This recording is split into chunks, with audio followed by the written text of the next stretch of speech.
Here we go. Welcome back, everyone, to a special Saturday afternoon version of the Sports Med Bros podcast. As always, I am Aaron Borgman. I am welcomed by my good friend and co-host Evan Kraft. Ev, we are battling this week through many different things. I have been on the shelf for a couple days. Don't ever have kids; they just get you sick.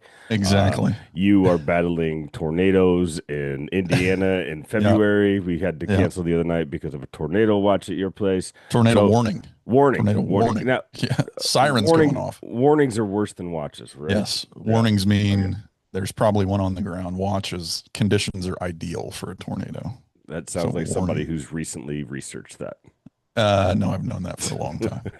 Growing up in Tornado Alley, Well, you yeah, growing up in Kansas, you kind of had to know that. yeah, But guess you what? knew these things. We are pushing through as always. We are live and alive, which is great. Special guest here today to Yep. help We are join us.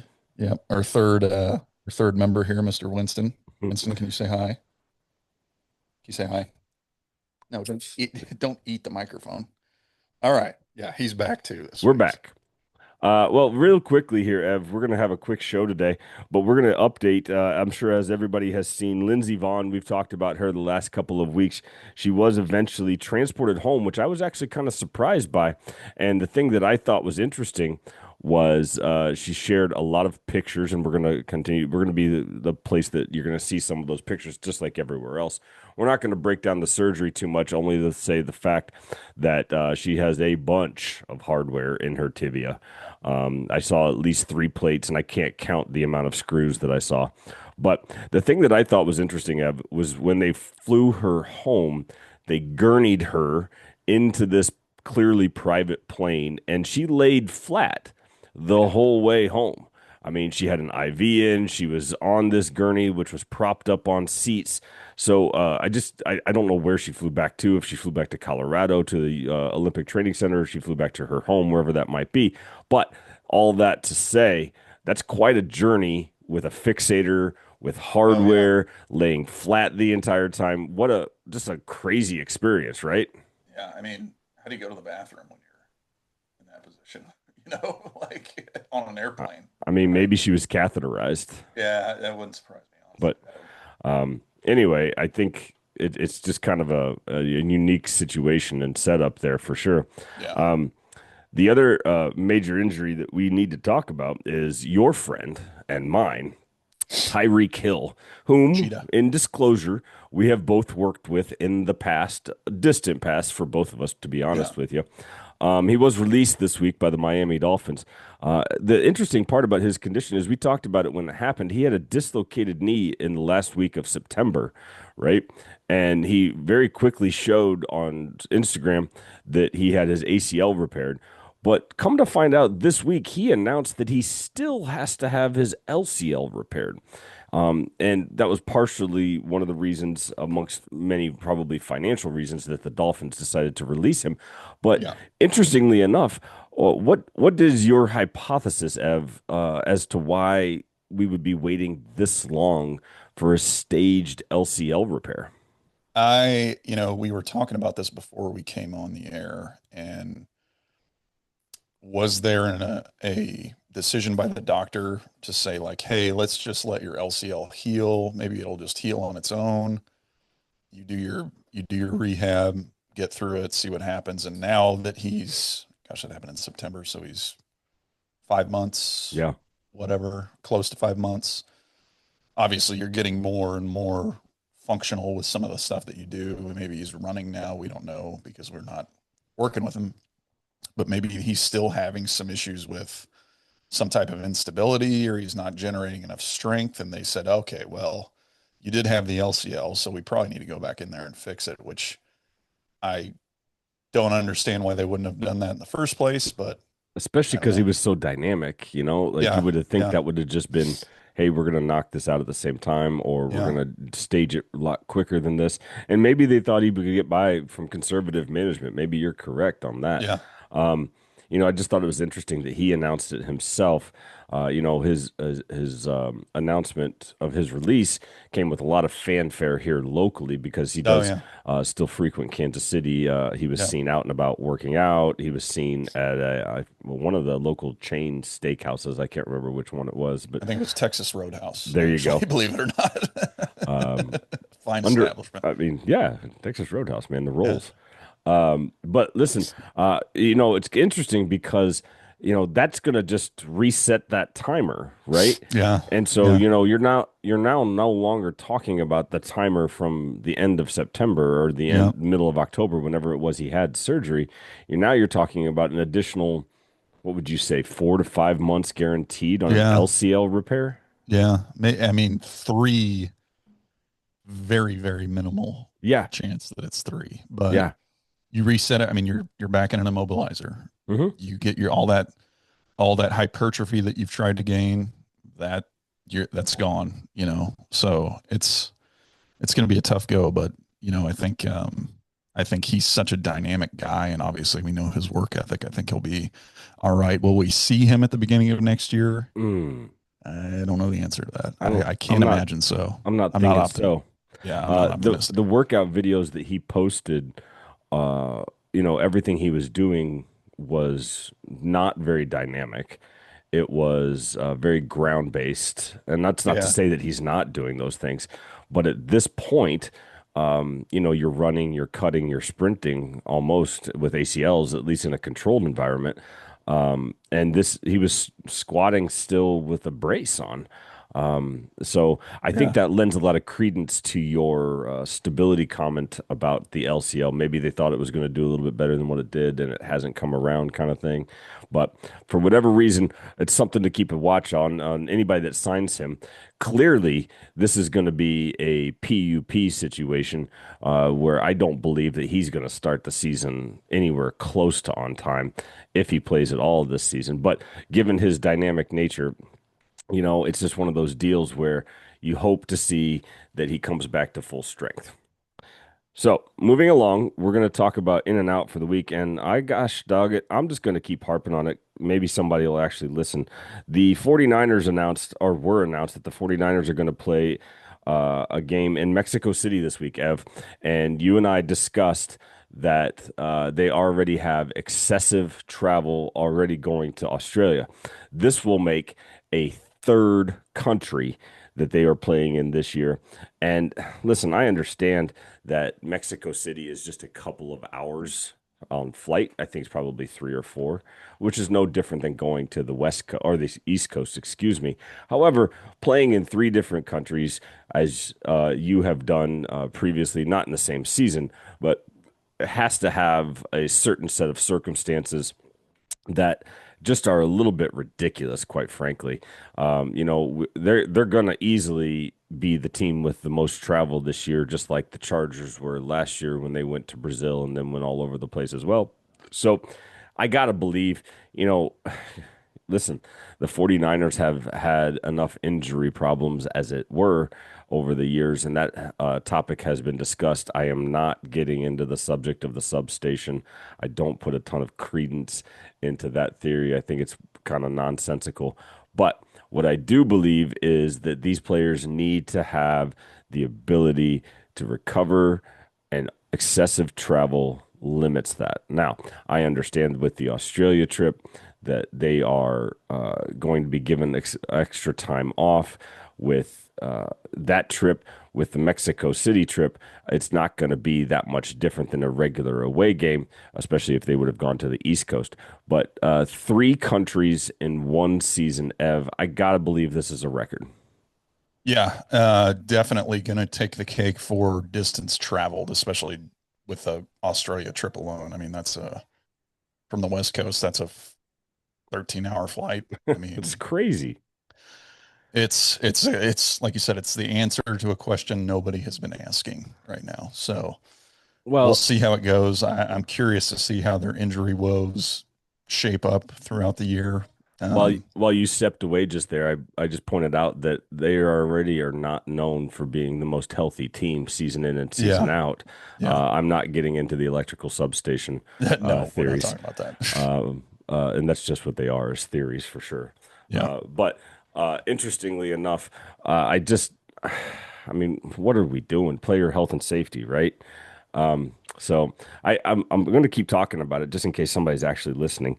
But I am all the way out on traveling that much for one team. So. Yeah, I'm with you. All right. Moving along to some social sports med posts this week. Foul Territory TV is an MLB production, and they had the famous former manager Buck Showalter. I believe he managed the Rangers, the Orioles, the Yankees. Apologize if I missed anyone in there. Diamondbacks, right? Diamondbacks, that's what it D-backs, was. yeah. Yeah, yeah, yeah, Did yeah. he Good win the job. World Series with them? Yes. I don't know the anybody any baseball hot stove folks out there, let us know.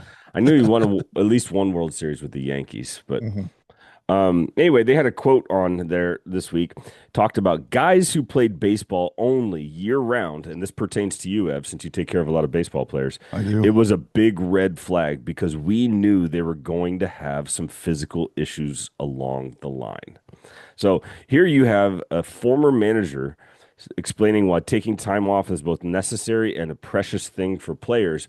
And he's flat out putting it on the line saying we, discounted these people from a personnel standpoint if they played year round. What Yeah. more proof do we need? Yeah. It's funny because you look at how, especially at the youth level, travel teams are set up. That's kind of a year round. I mean, tournaments aren't year round, but you're doing something year round. And then in the college system, you play fall ball. Now, granted, it's probably not as intense as your spring season, but that's fall and spring. And then And the college is a wintertime. little bit different too, right? Yeah, Like you're yeah, more mature and can handle it. yeah. So it's interesting, but I don't know that, at that level, you're going to find, I don't know what those guys do in the off season. Their off season isn't very long, honestly. Sure. If you play until November now with the World Series. So, um, interesting quote. I mean, we're seeing it. This is a very popular baseball state. So, I mean, I see it. It's a year round thing from elementary school to high school. So, Well, you take care of a lot more baseball players than I do, yeah, so I'm going to lean on you to spread the good word on that one. yeah, Um, Up next, we had a post by Dr. Nicholas Fabiano. I don't know Dr. Fabiano, but I appreciated him putting this post out on X this week. He was citing a article in the Journal of Exercise Science and Fitness. This appears to be a Chinese-based research article all right, and talking about muscle strengthening exercises associated with better academic performance of literacy, mathematics, and language. Results from a cross-sectional study. And it goes on to basically say, hey, look, people who are active, people who lift weights, people who, take care of themselves, people who move their body do better, right? Seems yep, like common knowledge, but it was nice to see it in a study. I think that just makes good sense to yeah, me, and I appreciated Dr. Fabiano for putting it out there. I need to go look up the article and print it out for all of my parents that I deal with their kids that wonder yes, why their kids are hurt. Well, yeah, let's lift some weights and let's get active, yeah, right? exactly. And then I also wanted to bring forth this post from JAMA, and I tried to look up. I forget what the JAMA acronym is, Journal of American Medicine Association, or something along those lines. I Yeah, apologize, but talked about rotator cuff abnormalities on MRIs were found in 99% of adults aged 41 to 76. That's me, not you yeah, yet, including 96% of asymptomatic shoulders, including most findings are age related rather than disease. So basically, anybody that you see or I see over the age of 41 is going to have a rotator cuff problem diagnosable on MRI, yeah, right? And since I deal with so many older golfers now, I talk to people about this all the time, right? Like you probably have some form of a rotator cuff tear just from what you do in your life. That doesn't mean that you need surgery. yeah, And because we know the statistics about rotator cuff surgery now aren't even that great, for results as compared to conservative management Absolutely. in the older adults population for sure. There's even more research, that contradicts some of that stuff in the younger population. But what we do know is that most of us have rotator cuff issues. And whether Yeah. they are symptomatic or not, I guarantee you I do. I've dislocated my shoulder twice. How could I Yeah. not have a rotator cuff tear of some regard? Does it bother me? No. But the whole point is you don't necessarily, you're not your imaging, I guess is what I'm trying to say, Yeah. right? Yeah. And we've said that for a long time. Any thoughts there? I would love to see the same study done for labral tears Yeah. because I bet it's Yeah. very similar, honestly. I agree Um, with you there, especially yeah. in, somebody who might have been an overhead athlete in previous Yeah. years. Yeah. So that's all I got. Okay. Well, like I said, it's going to be a quick show today, but we have a chocked full bag, hole receptacle of mail. Yes. We have so many responses that we just we're just going to empty the clip here, so to speak, Ev. We're going to start off. We had three submissions from one person. And as if you're new to the show, just remember that the mail submission device, whatever we're calling it these days, um, is completely anonymous. Yep. Sportsmedbros@gmail.com. Text us, DM us, whatever. I'm going to read this first one, Ev. I'm going to answer it first, and then you can choose to answer it how you wish. Outstanding. Uh, related to the NFLPA report cards, related to the NFLPA report card, excuse me, no longer being published. How do you guys feel about that? When you guys were in the league, how did you guys react to those grades as a staff, organization, etc.? How much weight was placed on them? I'm going to answer this first because this was not a program in place when I was in the league. Yeah. Now, if people don't know what this is, the NFLPA, the Players Association, released reports annually based upon player surveys on their team. It involved a variety of different categories, including things like locker rooms, athletic training rooms, facilities, childcare, so on and so forth. Now, they did not release who said these things, so there's no concept of who reported these things. That's the first thing I'm going to say. Yeah. I think it's a little bit interesting the timing that they were always released. It was always released right before the week before free agency, Yeah. which is interesting.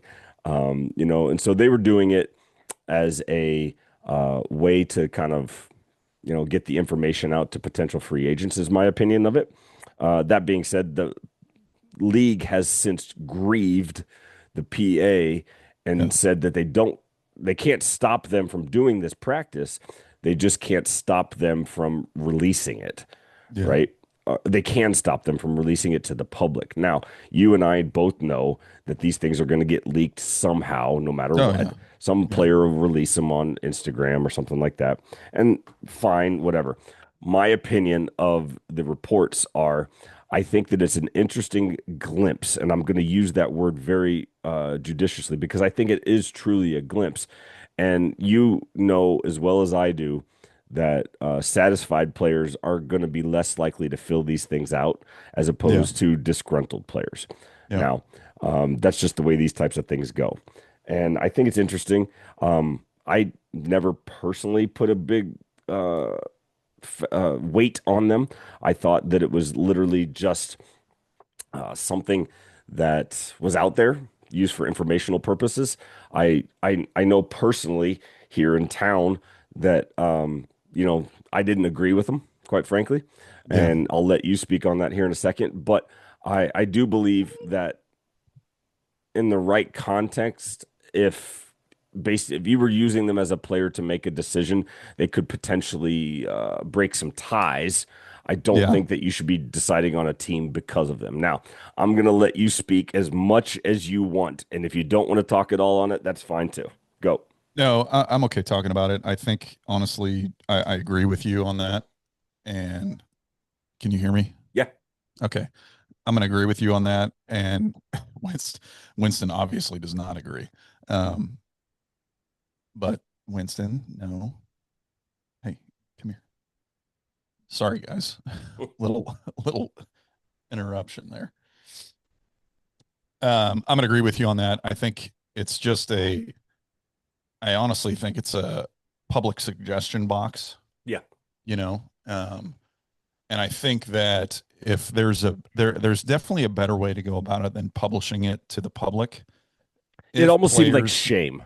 yeah, if players have issues with things, then it needs to be handled internally. I don't Sure. think that is the business of, um, and I don't think it's good for the league, honestly. I don't think it's the business of the PA to be publishing those things publicly, because I think if there's an issue, players or agents whoever, let's have a conversation about it. Like, if you're upset about something, let's have a conversation about it. We can loop in the coach. Like, at the end of the year, we can do a survey, and the things that were graded bad on, we can all get together and improve that. It doesn't have to be like a, you know, I'm anonymous is fine, but it doesn't have to be like this whole thing of like, hey, let's publish this report card and let's out all these teams about, they don't have childcare on game days. Well, guess who has childcare on game days? I mean, Very honestly, few. like, yeah. So it's just things like that I think that it's it's more of a distraction than it is an improvement process, for the sake of outing things that players don't like and agents don't like. And here's a way to do it anonymously, instead of just going like, hey, we're going to survey the whole team, pick out 3 or 4 things that we need to work on this off season, and then we're all going to get together as a staff, or whatever's a bad grade, and try and improve that for you guys. Like, it doesn't have to be this whole media fiasco Well, yeah. of the survey. You know what I mean? So Well, my question is, what's the goal? Is the goal public yeah, shame, or is the goal actual improvement? yeah, and that's my point, right? So, are we just trying to go out there and say this team has shitty ownership, or this team has a shitty cafeteria, or do we actually want to improve those things Right. within the organization? So, Well, and I appreciate your perspective since you were a part of teams that had those report cards given out. I like the program. I think it's valuable insight from the people that go through it. But, I wonder if the motive was a little bit misplaced in sending them publicly. The NFL is obviously very longstanding, private in many ways about their internal communications, yeah, as you and I both well know. So I was very curious to see that these came out in the fashion that they did. But yeah, um, yeah, I think the program should continue, and it can be anonymous. That's fine. I think the PA was probably wrong for putting them on blast, kind of the way they introduced it to the world, just for like, hey, look at here, look at here, look at here. yeah, Look who's good at this, look who's bad at this. This owner stinks, yeah. this cafeteria stinks, whatever. And the I don't specific, know. like the specific Yeah. naming too, like I'm not into that. Yeah, it just That's felt a little disingenuous. you're like, sometimes you're putting people's jobs and lives at risk with that kind of stuff. I Right. just I don't think it's Yeah, that wasn't like, cool. yeah, like, just handle that internally. Yeah, Like, I you don't agree. have to put somebody's name out there. Not a bad thought. Could have been done a little bit better, I think is Yeah. our Yeah. overall take there. Yeah. Same person asked the question, have you ever been heckled at a game as an athletic trainer? Or which fans had the best hecklers? You tell your story for us because I've got a good one. My favorite all-time heckling story is from Oakland, California. I remember this one. I don't know if it was 15 or 16. It was raining. It was raining like hell. That was the raw sewage Uh, game, I believe. yeah, it was the raw. What game wasn't the raw sewage That's a good game in point. Oakland, honestly? Raining, mid-afternoon game.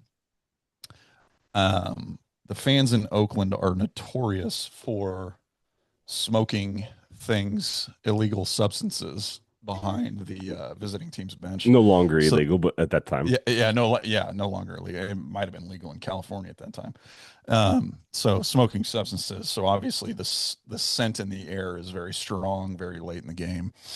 I am getting ready to take down our sideline table, and there are 3 young men in the front row, um, screaming at me, "Don't take it down! Don't take it down!" And then I look at him, unfold it, and they all just, oh no, no, it's just. I thought that was one of the funniest experience I've had because they were just so involved in I me like it. breaking the table down. It's So amazing what people will fixate on. yes, I think most of our, I mean, wiping beer off of Jamal Charles after scoring 5 touchdowns in Oakland is always a good thing. So I'll let you go ahead because I'm trying to wrangle somebody right here. Well, excuse me.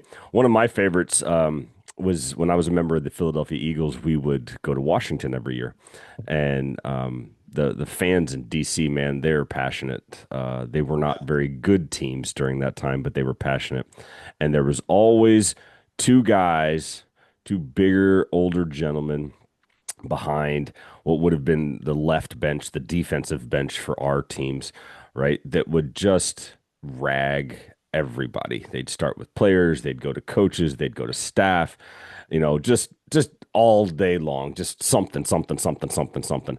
And it was late in one game in the afternoon, and we were beating the brakes off of them because they stunk. And we were, always better than the Redskins at the time. Now the Commanders, but they got me one day. They go, "Hey, water boy, hey, water boy," and I looked up, and the old sidelines there were not very far, right? And so I looked up, and they go, "Don't you give them that? Don't you give them any water? Give it to me. I'm thirsty." I said to myself, I kind of wanted to say, like, you've been screaming all game. I understand why you're thirsty. But I just looked at him and I turned my head and I squirted some water in my own mouth and I walked away. And my God, he just let me have it. And I was just chuckling all the way back down the sideline. And it was, it was just one of those things where you just remember, right? Oh yeah, And yeah, that's my story there. I thought that was a pretty fitting one. yeah. This, There's plenty of good player fan interactions. oh, Obviously, many 4 letter words that should not be repeated on this podcast from fans interacting with players in the front row. So um, we can't name all of them in no. one episode. So we'll just leave it at that. The same individual sent us a question talking about what was a Deadspin article that was making the rounds this week, but I believe it was from a injury suffered quite a while ago, if what my research showed. Basically, a Deadspin article came out and talking about this poker player that had injured his ACL celebrating a winning hand. And this person asked, in your opinion, what would be the best option for ACL repair in a poker player? What does your rehab progression look like? I don't know, quite frankly. Do you even Um, bother to have it repaired? 10 sit to stands every 2 hours is I my mean, is my is my rehab progression. I don't have a great one there. So, but thanks for the question. Yes, that's a good one. Okay, moving on to the next one. How have you both transitioned into your new roles after life in the NFL? I will answer first and then I'll let you go. Yeah, go ahead. My transition was very stark, right? I didn't know what I wanted to do. I took like 3 months off and just kind of got my head together. I thought that, maybe I was going to build furniture, maybe I was going to go sell real estate. And then I decided I was really good at this thing. And so I would very stupidly open up my own business. And, I'd never taken a business class before. I had never done any of that. I never took any accounting or anything. And so I decided to open up my own business. And stupidly, I thought that business would just come rolling in, right? And, I'm a former NFL guy. Like Yeah, everybody's going to want to see me.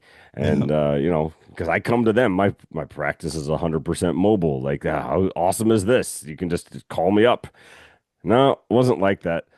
It was a rough couple. It's always rough. Like you eat what you kill out here in this world when you're in business for yourself. And if you stop working, guess what? You stop getting paid. And That's right. so We were talking about that when it comes to vacations this summer. I was like, I gotta work at some point this summer. You know, Yeah. it's not like my boss is going to keep paying me.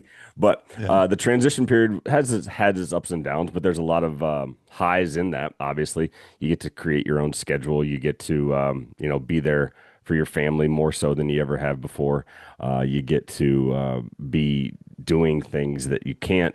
I would say that leaving the NFL in general has to be a lot like leaving the army. And let me explain.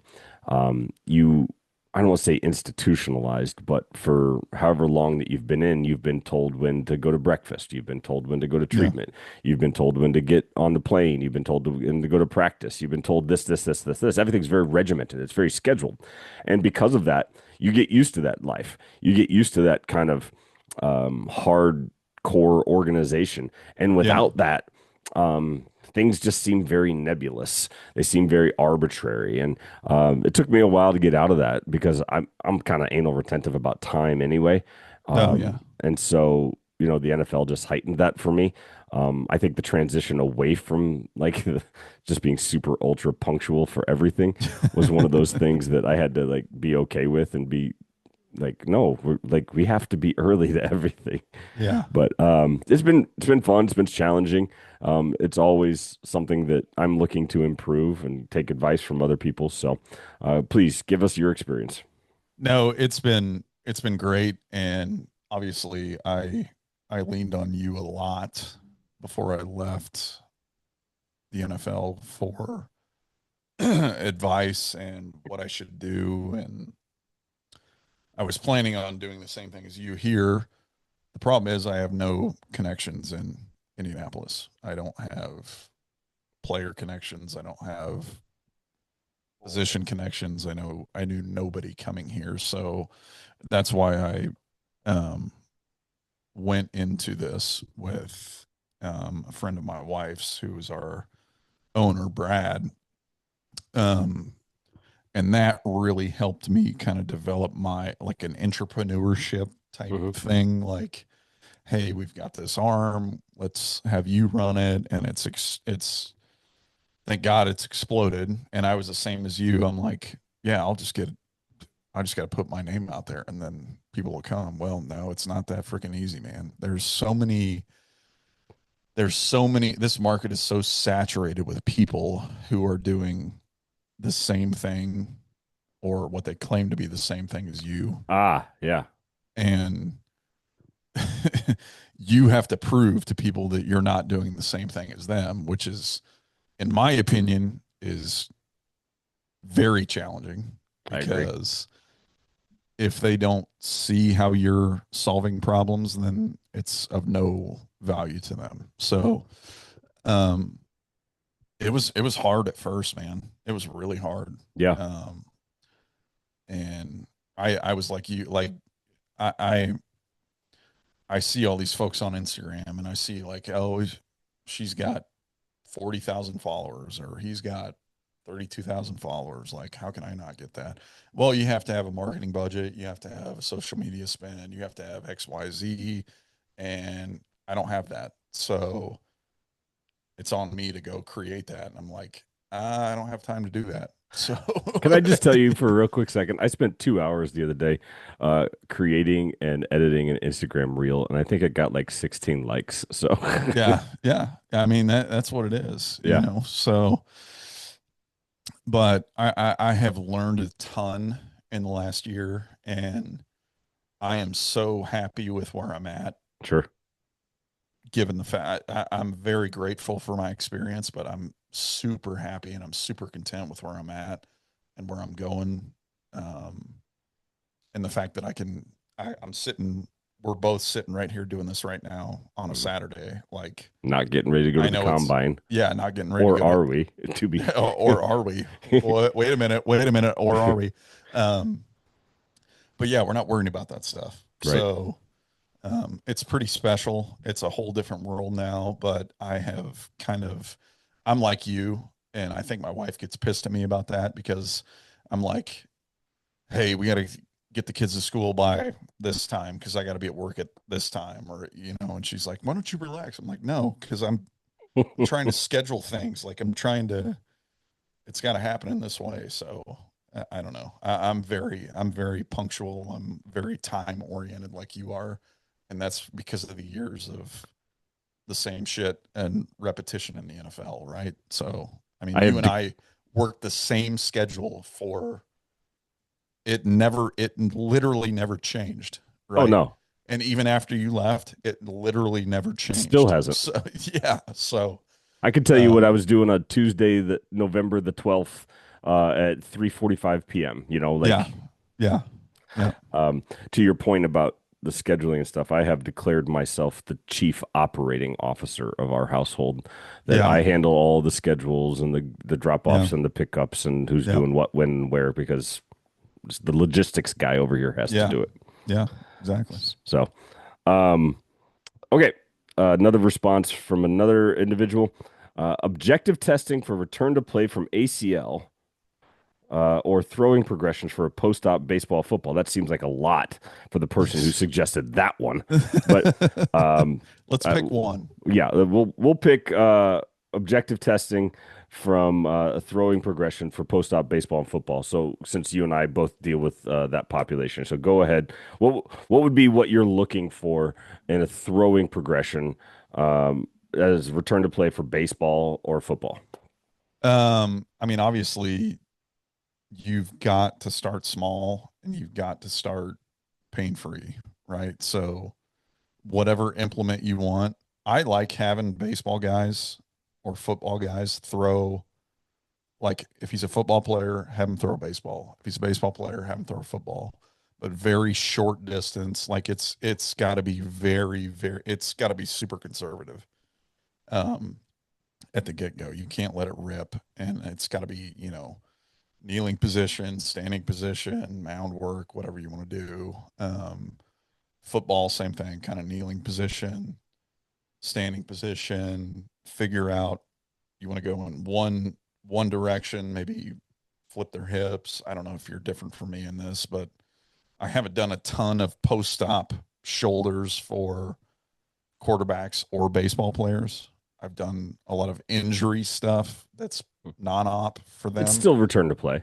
and it's still return to play. So I'm kind of the short to long, slow to fast. It's similar to running, honestly.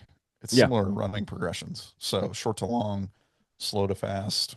I don't know if that's any different with you. Well, I think as the person asked, as far as objective metrics go, Oh, um, objective. Excuse me. I well, no, completely no, but fucked that your question up. stuff matters too. I mean, I I completely fucked that up. no, no, no, no, no, no. The objective metrics in throwing can be complicated, right?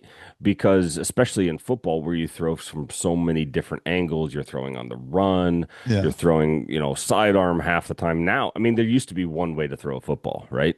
And Yeah. now with the way the quarterbacks have gotten, you're throwing on the run across your body. You're throwing on the run, to the same side. Like you're throwing on the run sidearm. Like half the time they're not looking anymore. Yeah. And so there's not one way to do it. What I like to do, as far as objective stuff goes, is you look if it's post op or post injury, whatever. I like to look at their lifting numbers. Are we back to where we were pre-injury? Let's look at that. I also like to look at their force production numbers, not so much with isokinetics, but isometrics. Yeah. I Isometrics think is huge. Yeah. that's more important to me personally because if you can sustain it at certain positions, and if you don't, I'm actually formulating a talk for next week about this very topic about return to play. If you don't have all the fancy doodads and gadgets and whatnot, um, to do such a thing. But I think those numbers have value. Can you Yeah. sustain a position for a certain amount of time? Is that improved? That kind of thing. And so, as far as that goes, also velocity tracking, if you have the Yeah. ability to do that, Yeah. and velocity tracking over time.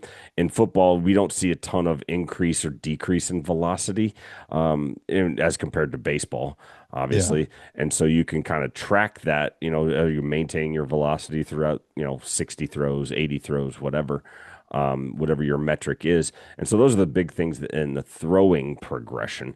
Now we Yeah. could talk about return to play and ACL for days, and maybe that's a whole separate other podcast about those objective metrics. But as far as that's concerned, I think you have to really take a look at what your athlete is being asked to do. For you that deals with a bunch more baseball players than I do, are they a starter? Are they a reliever? Are they a position Yeah. player? Everything's Yeah. different for every one of those people, right? So your objective metrics are going to be different for those people. You Yeah. can't treat a starter like a position player. You Yeah. just can't. It's not going to work. First basemen throw like, 60 feet 20 times a game. Yeah. And so Yeah. like that's not the same thing as a starting pitcher. So I think specificity means a big deal, I guess is my point. Yeah. No, that's a good point. I completely misinterpreted the question, so I apologize for Well, that. we're going to get on that person that you and I both know very well for submitting such a open-ended question, quite Yeah, very frankly. open-ended. So Gosh darn it. we're going to wrap this thing up here in a hurry, but we want to talk about one thing really importantly here this week. I am going to be presenting at the Elite Football Rehab Conference on Friday of this upcoming week in Indianapolis, Indiana. Ev, you'll be attending and most likely heckling me from the crowd. I will not. I will not. Mm, I will try, but I will probably not. we will be attending a networking event. This is at the Combine, but it's not affiliated with the Combine. Yeah. We will be attending a networking event, getting some interviews with some people that are attending, bring people up. We are excited. I've reached out to several people to stop by as we're doing a semi-live show. I don't know that we'll be broadcasting live, but it will be live at the time. But listen, we are excited to do this. We were asked to be there. We were asked to help promote the event. I was told this week it is completely sold out. Yeah. So there's going to be 200 people in the room, I think they said when we were Yeah. lecturing, which is fine. I've lectured to larger groups and smaller groups, so that doesn't bother me. Yeah. But listen, look forward to that. That's going to be the basis of our show next week, since we'll kind of be traveling and on the road and all that kind of stuff. But we're very excited about that. If you are in attendance, because I know some of our listeners are planning on attending, please come up and say hi. Yeah. State your name. How did you hear about us? We'll do all that kind of stuff. But other than that, that kind of covers our free time for the upcoming week. My biggest other free time is getting this silly talk done, and taken care of, and not sounding like this when I talk on Friday. Yeah. So, Yeah. what are you doing in between now and Friday when I see you? I may be planning a post social at my house in Greenwood for everybody that's attending the Nice. Elite Football Post Conference. social. No, I'll be downtown, obviously, seeing everybody, and we're gonna do that on Friday night, maybe Saturday, go downtown and finish the rest of the conference off. But it's Combine week here, so always a good time to reconnect with everybody that's coming into town. That Nothing says let's get ready for football other than Indianapolis the last week of February. Yeah, yeah, yeah, and it's not going to be super cold. It'll be cold, but it's not going to be like damn cold. So we'll see. Well, it'll be Snow. interesting to see all the local haunts. The Yeah. local restaurants and dive bars and things like Yeah. that and stuff that Your we always used to hang out. Elmos. Yep. Yeah. Your Elmos, and every once in a while Kilroy's. you see somebody going through it at Steak and Shake at early hours of the morning, that kind of thing. So, but if you're in Indianapolis, reach out. We're going to love to see everybody and meet everybody and socialize with everybody. Yeah. We will be there. I will be there for a little bit longer than Ev is. Ev lives there. So, but I'm here. Yeah. I will be there through Saturday. If you're there, stop by. We would love to see you. But thank you, everybody, for joining with us this week on this delayed episode. We covered a lot of ground. I felt like we didn't have a ton of content to talk about this week, but we got it done. Ev, any parting words before we sign off today? No, if you're in Indy this coming weekend, stop by and see us Reach out. Friday night. Yeah. Reach out, send us a DM, send us an email. Mail hole's always open. So All right, guys, thank you so much. Don't forget to reach out and don't tell one friend, tell multiple friends. Gosh dog it, tell everybody you know, and let's get this thing rolling in a positive direction in 2026. Okay, Oh yeah. thank you, everybody. See ya.